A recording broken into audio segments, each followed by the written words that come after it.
So, Slavia Prague 0, Arsenal 3. Another clean sheet. David Raya could literally stay at home, not even bother turning up to work and just say, yeah, whatever, lads, you don't need me today. Clean sheet again, ole, ole. Declan Rice again. Yeah, again. This guy is one of the best midfielders on form right now in Europe. Yeah, he's unplayable at times. He's up there.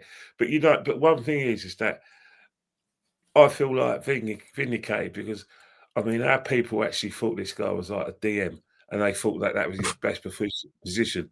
They must have had rocks in their head because you know you don't pay £100 million for someone just sit in front of midfield and just lit a cigar.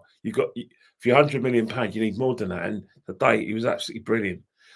You know, Norgard, helped him out today because Norgard did a lot of the dirty jobs. Won the ball, and allowed Declan to get further out the pitch.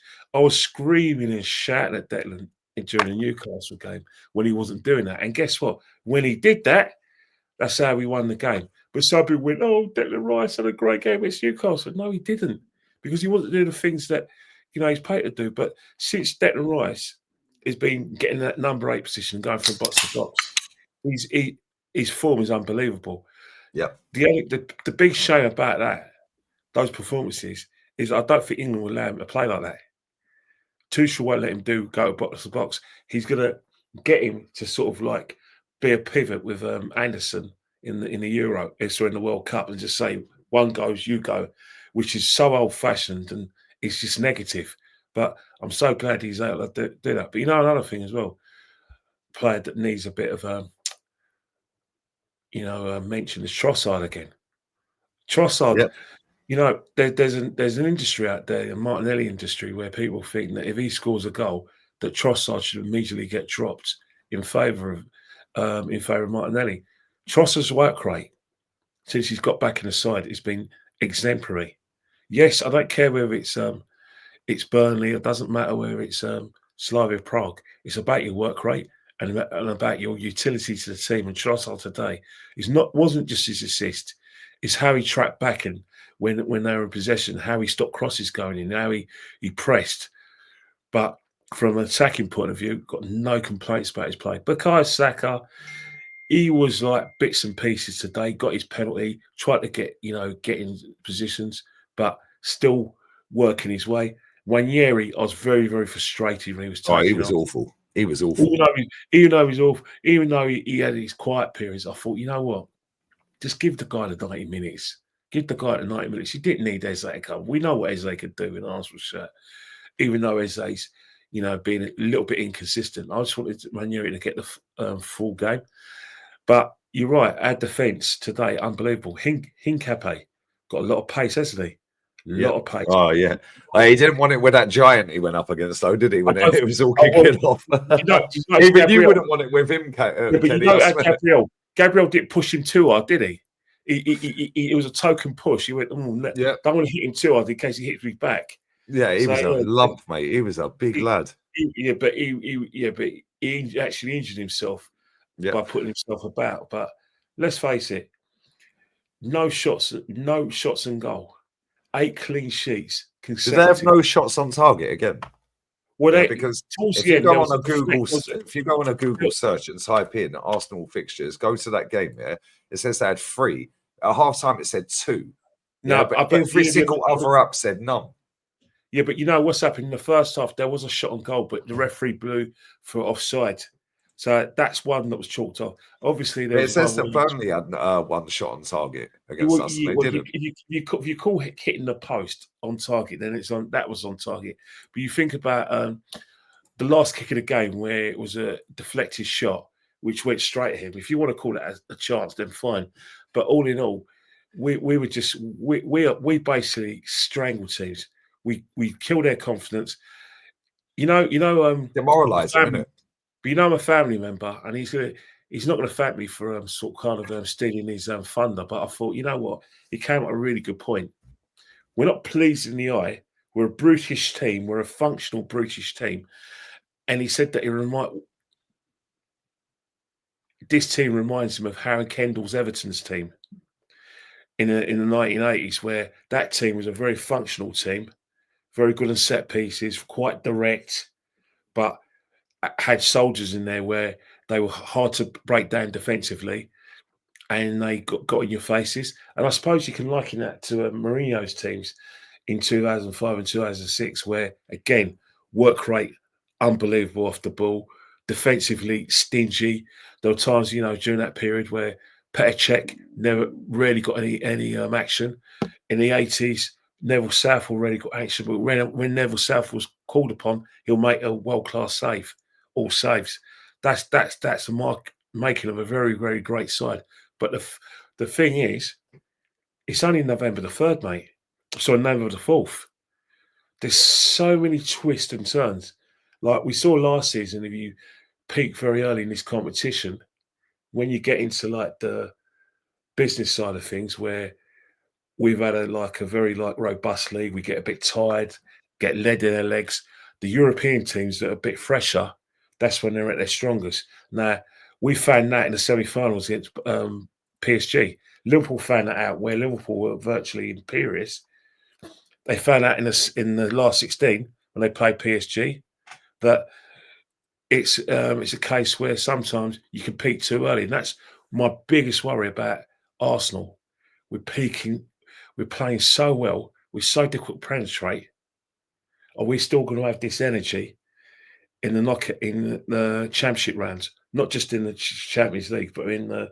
But do you think that's why? Do you think that's why that when against Burnley we just slowed the game down? We're just walking around the pitch because they're trying to preserve that energy. Well, Plus, we've got players to come back, but we're also going to get players that are going to get injured along the way. But I think the preservation of energy and preservation of players is not so much what we know is going to come about in the second half of the season. It's just that games are coming thick and fast now. You think about it. We've got Sunderland. We're going to have a respite, but it's not really a rest, is it? Because all these guys we play for their country. Now England are qualified, Spain are qualified, but a lot of our players are going to be playing games where there's something on it. They're still going to be playing in games where if they don't win, that could be a World Cup playoff in jeopardy. Or if they win, that could be a situation where they can get into World Cup proper. So these games are going to be full of intensity. You play for your country. No one wants to miss out on the World Cup. So you're not going to think, oh no, I better not. I better, make sure I don't shake a leg because we've got a North London derby next week. No, if you play for your country, you've got to give everything. So it's not really a rest. And then you think about it, the next rest, right? The next rest is going to be in March. So from November the 23rd up until probably like the end of March, we're going to have intense games. We've got a Christmas program, which I'm against. And then after the Christmas program, we play Bournemouth. Then we've got Liverpool 5 days later. We've got the FA Cup. Then after the Cup, it happens again.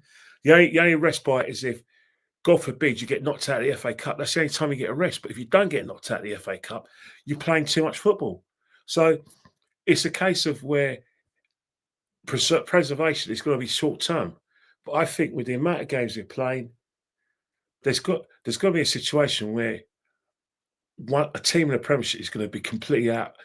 Like how I say the word without being impertinent, shagged. And I mean shagged in a way that they'll have nothing left physically. Yeah, that could be us. Everyone talks about Arsenal winning the quadruple. Physically, I don't think it's possible with the amount of games we're playing. With the amount, it's never been done. It's never been done. Yeah, but there's a reason why it's never been done. It's never done, and only Man City and Man United have been able to do it. Other teams just can't do it. Winning the double's even hard because the way we play now is so intense. It's everyone's pressing the ball. Everyone has to work hard off the ball. The set up forwards don't get a break. They got to do the same sort of work rate. So what you're going to get is I just pray that Mikel Arteta keeps his thinking cap on and he preserves the squad. He does rotate, because if he doesn't, we could get in a situation we had last season. That's my only worry. The only thing that's going to, ruin things for Arsenal is fatigue and injuries. Because right now, everything's working. Yeah, absolutely spot on, mate. Yeah. Listen, we go to Sunderland at the weekend. obviously, big up the away fans. They've been to Burnley, Prague, and now Sunderland, and then they get a couple of weeks off, and then obviously we have Tottenham, and then we have Bayern, and then it's Chelsea away. So the next 3 games after this one coming up, Yeah, it's a local one, but it's not everyone's local. Yeah. So even then it's a drama in it. But yeah, but you have to include Brentford as well. So after Chelsea on the 30th on a Sunday, and the 3rd of December, we've got Brentford, which is a home game, 7:30 kickoff. Then you got basically like the lunchtime, midday game, because we've got Aston Villa on TNT Sports. So again, thick and fast. Games come thick and fast. And it's the fans as well. The players I have nothing in common with, but the fans I do have something in common with. As I said before, we talk about fatigue on players, but what about fan fatigue? What about their pockets? And even if they do have the money, how about, like scheduling these games in a way where they can get to these games? For the love of God, the Premiership is probably one of the most richest clubs, richest league in the world. Yet they don't use their influence to try and get British Rail to run transport on Boxing Day. Just charter a train like they do flights. I don't understand why the clubs don't do that. You've got loyal fans who, like I said, go to away games, but they're actually loyal fans who live outside the capital. Yet you're not using your influence to actually pressure National Rail to get these trains on. And they can use their influence for anything else. They can use their influence for everything, for ticket changes, for the tickets, for the. I understand the situation with. Obviously, I'm a union man as well. I understand the situation with National Rail.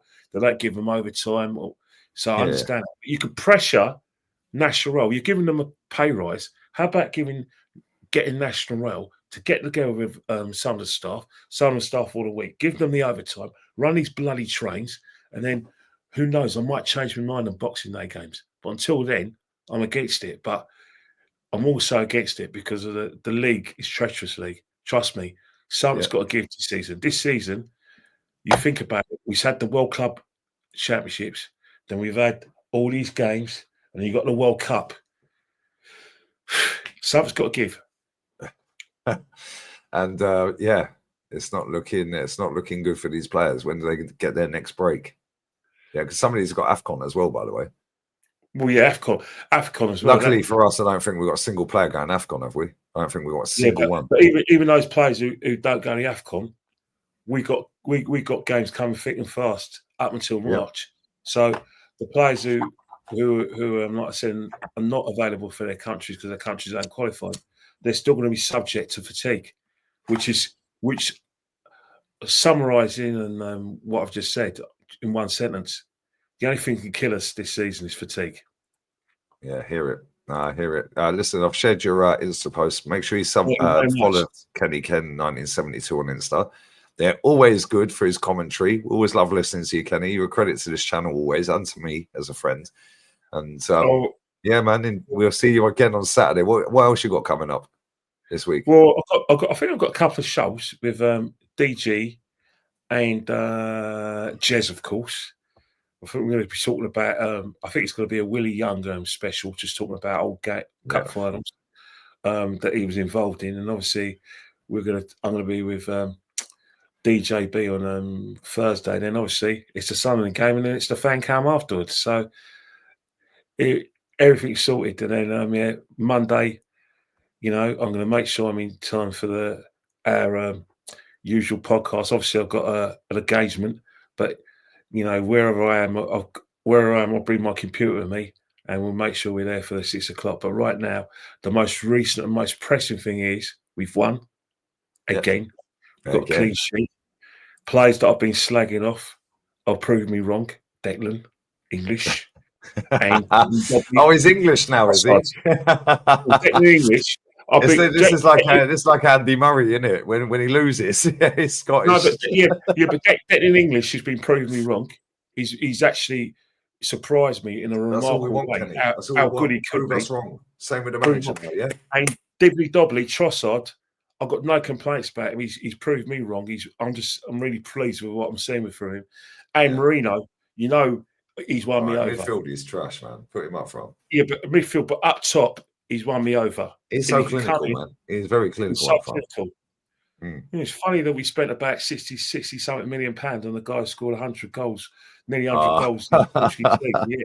Yeah, this geezer just basically makes it look easy, doesn't he? Like, that first goal was cold. What's a finish?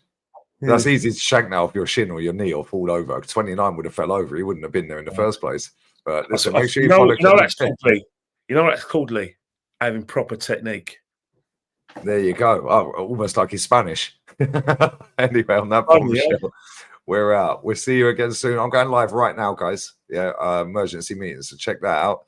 We're out. Bosh.